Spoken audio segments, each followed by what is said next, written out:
Hey guys, Brady from Kegland here with the familiar face, Key, and we're here just to introduce the amazing Cellar Science range. So these have been available in the US for quite some time and selling really well. So we wanted to bring them here to Australia, and we've been selling heaps of it. Yeah, absolutely. Morbia are one of our really strong partners over in America, and they actually put together this Cellar Science range, and Morbia have such a powerful impact for home brewing and craft brewing in all of America. They really have a good finger on the pulse and know what's going on. And this is their kind of top pick of yeasts, which they've branded under this new Cellar Science range. So we've been really excited to take this on. Look, I think they're great value. They offer like such a great large range of new yeasts as well. Yeah. Not just great value, great quality. So the reason why we've held off doing a video for a while is we wanted to test out a fair range of the yeast ourselves. And we've even been giving these bricks to a few commercial breweries, and they've taken them on. They're brewing their beers with them now. Yep. And what we did is we actually did some beers, and I did a batch at home with Dolman and a good mate Johnny from school and stuff like that. And we made a hazy, and we thought, look, let's do some yeast comparison. So firstly, this hazy, what I want to do is put it up against London Fog. So London Fog's one of those ones which in the whole world of haze is considered like the bee's knees of persistent haze. Yeah. Really great way to get those real juicy kind of neepers and stuff like that. So I thought that is a really good measure. So what we've done is we've got the hazy here. So the Cellar Science hazy, that's what I put in my batch. Now what we did on this brew day is we split the batch off into two different batches. Yep. Here's a video on that batch right now. Okay, I got Dommy, Johnny, and myself. We're brewing a hazy today. Now, this is actually Angus's recipe at work. I've adapted it slightly to suit a different hops because I really wanted to try the crush, and also got a lot of Nectaron in here, which he already had in there. So the crush is actually HBC 586. Has that actually been properly named? I don't know. I think it's going to be called Crush. We've got it called Crush now. But it is called Crush, yeah. So it is called Crush now. So we've got quite a lot of hops in this recipe. We're doing about 100 litres or 95 litres. I've got the Brewzilla 100 litre here. We've basically got Nectaron and we have Crush, and I just had some Mosaic left over. So I'm actually going to use the Mosaic essentially for the bittering, which is not what I usually do, but it's just because I've got some left over. This particular recipe, I'm actually changing over because previously most of the other hazies, I had been using the Big O malted oats from Gladefields, but sometimes I wasn't always getting, as much haze as I thought I could. So I'm going to try this time using the Golded Naked Oats from Simpson, see if I get a better result with these. Look, if I don't get a better result with these this time, then I think I'm going to move back and start going back to rolled oats as well. But anyway, so that's it for the recipe. Look, the other grains are pretty simple. I'm going to put the recipe as a link on the website, but more or less, look, I've got the wheat malts. I've got Vienna and Pale malts in this one. And that's about it. We've also run into a small hiccup in the sense that our calcium chloride bag, for some reason, I think something spilt on my storage area. And basically calcium chloride is a liquid bag of suspiciously looking weird stuff in there. So, yummy. I think I'm going to leave that out. I think the pH should be pretty close when I mash in. And I'm just going to add the calcium chloride on Monday. When I get home from work, I'll just drop it into the fermenter instead. So probably not what you should do, but that's it. Anyway, so that was the brew day. And now we've got these beers. So we split up that 100 litre batch into this product. And then we also used this dry London Fog as well. So this particular strain of hazy comes from the same parent strain as London Fog. So as you can imagine, they're probably going to be very similar. Well, I already know the result, so they're probably going to be very similar. But Brady, how much does that cost compared to this, for instance? So this one, so these are actually pretty new, and they ship pretty well in Australia. Like, liquid yeast is a nightmare in Australia. So the liquid form is around about $22.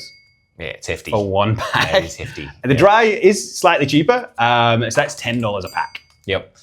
And then these, what are these retail for? $4.55. $4.55. So less than half the price. An absolute bargain. So if it does the job, a quarter you've of got the price. Yourself a huge bargain. Yep. Quarter of the price or half the price. Anyway, so I've got these two here.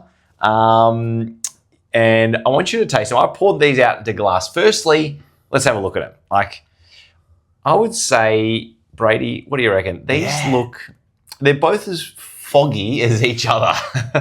I would say. I wouldn't say, and these are now being down, I put these into the keg a few weeks ago, and they've been in cold for a while. So it's a good test, I suppose. They've both, got a similar level of persistent haze several weeks after they're sat in the keg. Look, I can't see. I couldn't pick them apart. No. Or none of them have that sort of, nasty oxidized sort of thing going on, which sometimes with hazies, if you get oxidation, it turns a bit brown. The colour's almost identical. They look great. I don't know how it shows up on the camera, but they both look fantastic. Yeah. So the oats did well? Yeah, so this one, as you remember, as I mentioned in the brew day video, basically I have been having a little bit of troubles getting the same oaty characteristics. I used to use rolled oats. Yep. Had that porridge effect, and it really binded up the entire malt pipe, and I was like, this is so frustrating. So I switched around. I actually tried using the Gladefields, what are they called? The Gladefields Big O malt. Yep, the malted oats. Yep. And then those ones for many batches, they kind of did the job, but it wasn't as oaty, but it certainly was a lot easier to lauter. So it did make life easier on the brew day, but I just felt like it had a slight compromise to the results. The creamy mouthfeel. So then what I've done is I've switched over now to the naked oats. And this was the first batch where I've really been trying just, really putting up a lot of naked oats. I can't remember the exact percentage I had in this recipe, but there was quite a few in there. Yep. And I reckon the results are quite good. I would say maybe slightly better than the other malted oats from Gladefields. So naked oats, definitely. Maybe I have to do a side-by-side with rolled oats as well. And that's it, because it's not just the haze. You want the mouthfeel and stuff like that you get from the oats, which, I mean, I've always used rolled oats as well. I never made the switch to Big O. Yeah. But these with the smell, I would say, as you'd remember, this was Crush, Nectaron, and we used Mosaic as bittering. You're getting a lot of pineapple, I think, as well. Yeah. And mango. Citrus, mango, pineapple. And a bit of peach, I think, as well. I love Crush. So which one was which? The left was the... Yeah. So the left one, we have the hazy, and then the right one, it's pretty much what we've got on the bench. And the right is the White Labs product. So...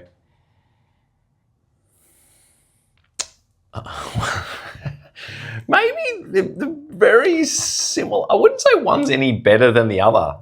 There might be some ever so slight difference in maybe one's got... no, I don't even know. I do not pick that up first. I don't think I could pick them apart. It'd be very interesting to do like a blind triangle test or something. Yeah. I honestly don't think I could. They taste great, by the way. Well done. Yeah, thank you. Look, I don't think I can tell any noticeable difference. Look, for the price, I'd probably just go for the cheapest one, to be honest with you. But I don't think there's any difference at all in these two results. Honestly, even if there is a difference, they are both awesome beers. Yeah. I don't think I'd be able to pick them apart. There could be a slight bit amount more peach off this one on the left, potentially, but even then it may not even. Maybe that's just because I tasted it first. I don't know. It's so damn close. They're basically saying it's not. I don't think there's any real difference in these. I honestly can't see it. And obviously, we know that they are propagated from the same parent strain.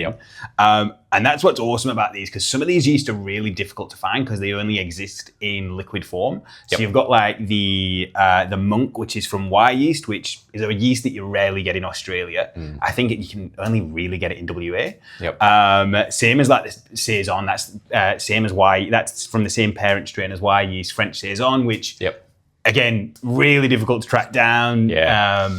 And the Cali's a big seller as well. Yep. I know in the States they move a crap load of the Cali because I think, is that the same parent strain as the US05? Exactly right. Yeah. Okay. So we've actually, the Cali breaks through commercial venues we've been moving tons of. So that's probably the biggest seller through commercial venues because we know US05 is a massive seller as well. Yeah, totally. Then you even get strains like the Baja, which is a Mexican lager strain, which we've only just got this last week, and we saw people queuing up to get it from the lock as soon as it went on the website. Well, that's an interesting one because, like, I think with the Baja strain, a lot of people, especially in a hot country like Australia, do like their sort of Mexican cervezas, their sort of Corona-style beers and whatever. Yeah. So, look, it's nice to have a yeast which actually is, able to produce super that crisp style. Yeah. Honestly, the range and the accessibility from them, they're all the same price. I know that some of the lager yeasts in other brands can be pretty pricey. Like that's where really the prices really start to escalate as well. So I think like if you look at the W3470, that's typically kind of a pricey one to propagate. It is slower to propagate so maybe that's a good comparison as well. I'm pretty sure. Yeah, so that's these two. And I was going to bring that up because this is actually the one I'm most excited about because again, it's around about half the cost. 3470 I use all the time. Yep. It's the best. It's the Weihenstephan strain, so it's the best-selling lager strain in the world.